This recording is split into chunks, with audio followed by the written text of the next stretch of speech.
banyak, ternyata dia nggak cocok kan. Saya menyarankan ke dia nggak usah beli banyak dulu, mendingan kamu aja coba dulu sampel sedikit gitu. Kalau memang cocok dan kamu nanti memang berminat untuk beli agak banyak dari itu, salah saya siap. Dan kebetulan dia juga Muslim ternyata. Dia orang tuanya keturunan dari Ghana, tapi dia semenjak lahir di London gitu kan. Nah itu lumayan. Nah itulah sedikit pengantar dari kategori yang kedua ini. Poin yang kedua. Kategori importer yang seperti apa nanti yang akan kita bidik itu. Nah ini penting sekali ini. Nah kalau kita bidik yang pertama, kayaknya dari ujung Sumatera sampai ujung Sumatera sana itu kita harus koordinasi itu. Iya Sumatera, bukan Sumatera Barat lagi dah. Makanya di sini bagus ada teman-teman kita yang dari provinsi seberang ke sini ya, yang dari Riau, yang dari Sumatera Utara. Karena nanti ke depannya kalau memang sudah saatnya nanti kita akan coba tembus yang nomor pertama itu, yang wholesaler itu. Mungkin itu untuk poin yang kedua. Coba tolong lanjut deh. Nah yang ketiga kriteria madu ekspor. Nah tadi ini sudah banyak disinggung oleh Pak Rusdi Mansah. Kriteria madu ekspor itu yang mau seperti apa? Nah tentu saja ini tergantung deal-dealan kita dengan buyer itu kan. Nah, kan selera buyer yang akan kita ikuti, bukan selera kita. Kecuali kita bisa mengedukasi buyer setelah perkenalan sangat dekat gitu. Nah misalnya komunikasi itu udah sampai level WA, nah itu lebih enak itu, tanda kutip meracuni dia tuh, bukan meracuni ya, edukasi sih. Ya. Jadi madu kemarin itu waktu saya menawarkan madu dari kita itu berapa harganya gitu kan? Saya bilang lah harga saya hitung-hitung berapa sih harga yang pas untuk ekspor, saya hitung-hitung, saya sampaikan ke dia. Dia bilang, oh kok mahal? Lebih mahal dari madu dari India katanya. Nah India jenis kelulutnya lebah tanpa sengatnya beda dari Sumatera. Saya bilang, nah harus edukasi kan itu. Edukasi nggak bisa cukup sehari. Itu komunikasi harus udah intens tuh, udah harus via WA kita. Jadi panen kirim fotonya, kirim videonya gitu kan. Ada penelitian dari Pak Jasmi, ada penelitian dari Pak Rusdi Mansah dari Malaysia, kirim ke dia ininya gitu kan. Ya untuk mengedukasi calon buyer itu. Nah memang harus jelas jenis yang unggulan itu yang mana dulu ya. Paling yang dua yang tadi sudah diulas oleh Pak Rusdi Mansah itu kan. Kalau enggak Heterotrigona hitama ya, kalau enggak Geniotrigona thoracea. Nah paling ya untuk sementara sampai hari ini kayaknya baru itu yang bisa kita harapkan. Bukan berarti jenis yang lain itu jelek, tidak pantas dilirik, bukan begitu. Tapi menyesuaikan target kita ekspor itu kayaknya memang dua jenis itu sementara ini. Kemudian cita rasa dan tampilan madu. Nah ada memang di secara ya semacam kulturnya orang-orang tertentu di negara tertentu itu memang mereka itu nggak suka dengan rasa yang source kayak madu kulut asam itu. Memang udah kultur mereka kayak gitu Pak. Dan nggak mungkin dong kita mau jualan kita ke daerah yang memang secara umum di sana itu mereka nggak suka dengan sensitif dengan rasa asam gitu kan. Nah kan nggak mungkin tuh madu yang terlalu asam itu kita jual ke negara itu. Kemudian madu yang telah diuji kandungannya di labor, ya itu sudah panjang lebar, sangat detail disampaikan oleh Pak Jasmi tadi ya, mulai dari enzim diastase, HNF, PC, pH, kadar air, cemaran pestisida. Saat ini itu sudah ada negara yang di blacklist oleh Eropa itu karena ada kandungan kloramfenikol di dalam madunya itu Pak. Dulu Cina itu menjadi eksportir besar untuk madu Eropa. Ya ternyata sekarang udah di blacklist. Ya. Iya benar. Ya termasuk yang bayar saya yang di London tuh isunya masalah mikroplastik Pak. Itu agak rigid ya masalah itu. Ya, benar tuh. Jadi itu poin yang ketiga, kriteria madu ekspor itu yang seperti apa. Nah kalau ke Eropa memang kadar airnya memang harus di bawah 20%. Dan setelah saya pelajari memang madu yang kadar airnya masih 21% itu yang sudah di dehum itu Pak. Sekitar 2 minggu di suhu ruang rumah itu memang tetap mengelembung jadi gentus sedikit Pak. Memang standar Eropa ini memang bagus sebenarnya. Memang yang aman itu yang di bawah 20% kadar airnya itu. Belum lagi nanti pengiriman kita ke sana itu berapa lamanya, kemudian suhu di dalam kontainer itu kan nggak cool kita di sini kan panas itu. Itu dibawa berhari-hari di atas kapal di laut tuh kayak apa tuh suhunya panasnya di dalam kontainer itu. Nah itu kan tadi akan memicu HMF-nya akan semakin cepat bertambah ya Pak ya. Karena HMF sangat berkaitan erat saat proses panen dan pasca panen ya Pak ya. Nah, termasuk nanti pas pengiriman, Pak. Iya. Iya, lama itu aktif. Nah, makanya ini HMF ini mereka sangat sensitif, maksimal memang 40 mg per kilogram. Mereka nggak mau mentoleransi itu. Nah, tadi sebenarnya masalah EC ini keterangan yang saya pahami dengan yang tadi Pak Jasmi sampaikan. Kayak nanti di sesi diskusi kayak narasumber bertanya ke narasumber nggak apa-apa kan? Nggak apa-apa ya? Langsung dibahas boleh. Langsung dibahas. Kayaknya agak sedikit berbeda persepsi saya dengan yang tadi disampaikan oleh Pak Jasmi. Gitu. Kemudian masalah pestisida. Nah tadi sudah juga disampaikan oleh Pak Jasmi dan Pak Rusdi Masah tadi juga sudah menyinggung itu. Oke lanjut ke poin berikutnya deh. Nah, masalah sertifikasi dan perizinan yang dibutuhkan oleh eksportir madu. Nah, kalau nanti di antara kita yang di sini nanti ada yang jadi eksportir, nah, minimal ini yang dibutuhkan. COO tadi, Pak Handito tadi nggak ada ngulas tentang COO ya. Seharusnya COO-nya yang diulas ya.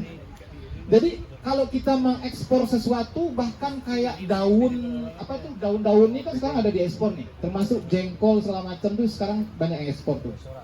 Minimal sertifikatnya ada COO itu, Certificate of Origin. Nah makanya mau nggak mau madu dari Sumbar itu nanti dibayar di, misalnya kita ekspor ke Eropa, mereka akan tahu madu ini asalnya dari mana. Iya, sanadnya dari mana? Ketertelusuran itu karena ini ada Certificate of Origin ini. Nah, kalau memang kita nanti reputasinya bagus, misalnya ke Eropa langsung kita tembus ekspor gitu ya, amin. Nah, nanti kita ekspor ke wholesaler. Wholesaler ini jual ke retail. Mereka akan ngasih data ke retail itu. Mereka beli madunya itu COO-nya mana? Kan gitu kan, Pak? COO-nya mana? Nah kalau memang kualitasnya bagus, ternyata COO-nya tuh West Sumatra. Wah, itu sudah membranding madu West Sumatra udah itu. Ya, makanya COO ini persyaratan sekaligus kesempatan kita branding itu sebenarnya. Kalau bagus, kita branding bagus. Kalau jelek ya masalah lah. Kalau jelek ya brandingnya jelek. Jadi blacklist nih dia besok. Setelah itu NKV, nomor kontrol veteriner ini memang kalau kita ekspor nggak mungkin enggak tuh. Memang harus ada. Kalau menjadi seorang eksportir madu, dia harus punya NKV. Kalau ingin punya NKV, berarti dia harus punya rumah produksi. Nah, sedangkan rumah produksi untuk ekspor versi NKV ini ada 3 level. Level 3, level 2, level 1. Level 3 ini cuman untuk dalam kabupaten lah levelnya. Kalau level 2 antar provinsi, nasional ya. Nah level 3 ini baru bisa ekspor ya. Level 1 maaf, level 1 baru bisa ekspor. Nah berarti kalau mau jadi eksportir madu harus punya NKV levelnya level 1. Nggak bisa level 2, level 3. Nah level 1 itu toleransi kesalahan minor dan mayornya cuma sedikit sekali toleransinya. Nah kalaupun ada teman-teman yang di Sumbar ini sudah dapat NKV hari ini, itu level berapa? Nah level 3, level 2 atau level 1. Nah kalau sudah punya level 1, nah berarti sebenarnya untuk sertifikat NKV dia sudah layak ekspor, Pak. Kemudian sertifikat organik. Nah terakhir saya telusuri tentang sertifikat organik ini bukan persyaratan yang wajib sebenarnya kalau kita ekspor madu, tapi sunnah muakkad lah ya. Jadi sangat diwajibkan, sangat dianjurkan gitu. Jadi kalau kita sudah madunya kualitasnya oke, kuantitasnya cukup untuk permintaan buyer, kemudian kita punya sertifikat organik, insya Allah buyer itu akan lebih percaya lagi dengan kita. Nah terakhir saya cari tahu di Indonesia ini ada badan independen yang bisa mengeluarkan sertifikat organik. Salah satu namanya itu nggak salah In-Office kalau nggak salah. Tahu nggak Pak Adi? Ya nggak tahu ya. Terus saya tanya, kira-kira kalau untuk sertifikat organik ini biayanya berapa nih Pak? Gitu kan? Sok-sok punya uang aja nanya gitu kan. Kata emang mahal. Sekitar 10 juta. Nah, seluruh transportasi dia ke sini itu kita yang nanggung tuh. Pakai pesawat, nginap di mana, dia di sini itu kita yang nanggung. Ya, paling-paling ya 15 juta lah ya. Nah, itu kan belum tentu langsung lolos tuh. Nanti ada revisi ini, koreksi ini segala macam.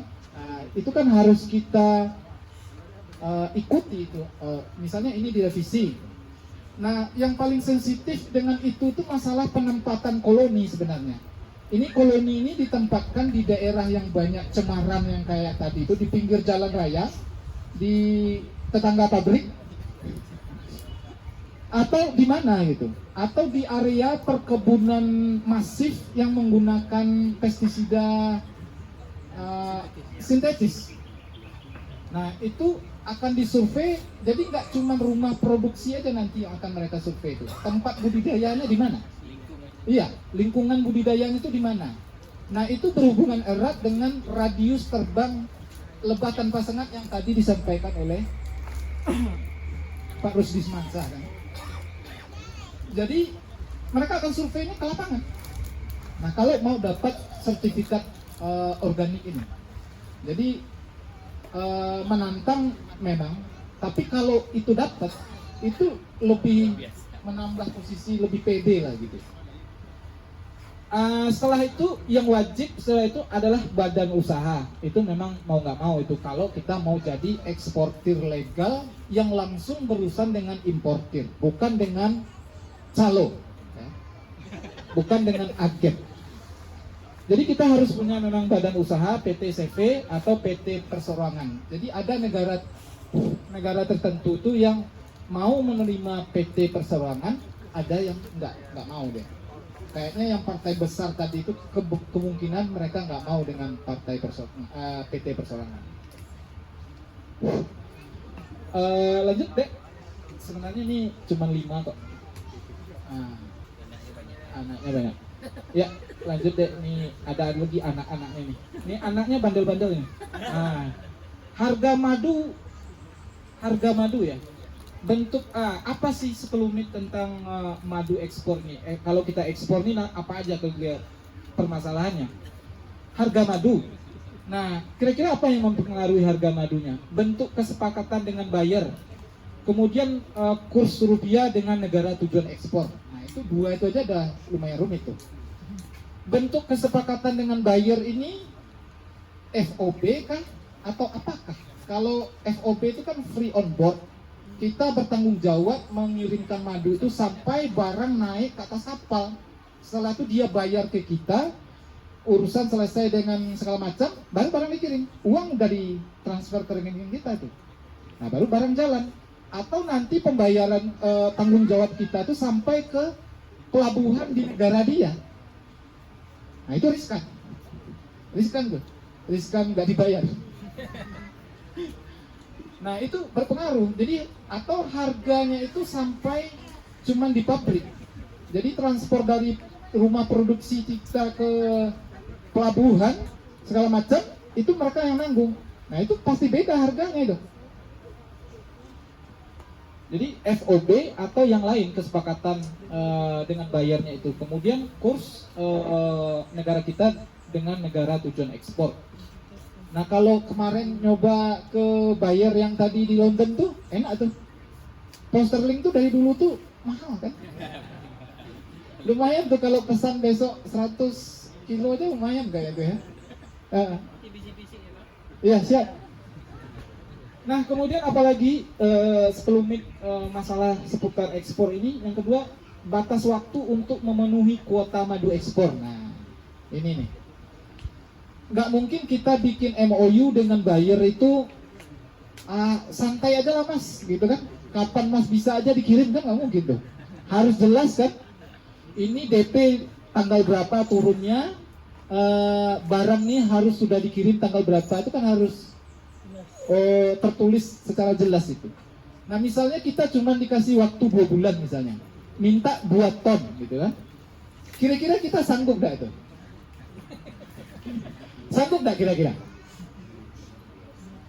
2 bulan masa untuk memenuhi permintaannya itu, kita dikasih maksimal waktu 2 bulan gitu, 2 ton gitu.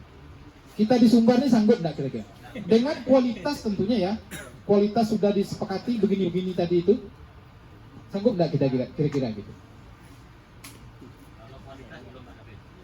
Belum bisa jawab, bisa. Belum bisa jawab. Kalau jumlah bisa nggak ya? Tapi kalau kualitas belum mungkin. Kalau jumlah mungkin bisa. Amin. Amin. Karena saya kalau sekarang saya belum bisa memastikan, makanya saya bilang amin aja. Bisa jawab.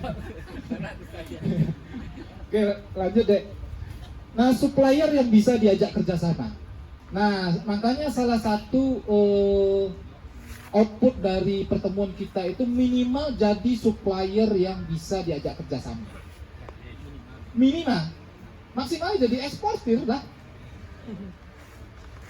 Nah, minimal kita yang di sini ini nanti layak menjadi supplier madu kualitas ekspor. Baik dari segi kualitasnya, baik dari segi kuantitasnya dan segala macamnya. Nggak ribet gitu loh orangnya, nggak pelin-pelan kan. Hari ini harganya segini, besok naik lagi, nanti malam WA lagi naik lagi sekian. Itu kalau supplier kayak gitu pusing nanti kita tuh. Nah minimal kita bisa yang hadir di sini jadi supplier yang direkomendasikan lah, atau yang mau diajak kerjasama. Oke, masih ada nggak kira-kira anaknya dek? Risiko yang ditanggung jika madu tidak sesuai kualitas negara tujuan ekspor. Ya tadi itu, misalnya Cina sudah di blacklist. Kemudian apa yang perang dengan Rusia sekarang tuh? Ukraina sudah di blacklist. Nah itu risiko terbesarnya kena blacklist tuh. Nah kalau sudah sekali kena blacklist oleh Uni Eropa itu untuk memperbaikinya lagi itu lebih susah, lebih 2 kali kerjanya, lebih susah ya. Nah cuman segitu sih sebenarnya masalahnya itu Pak. Masalahnya cuma segitu.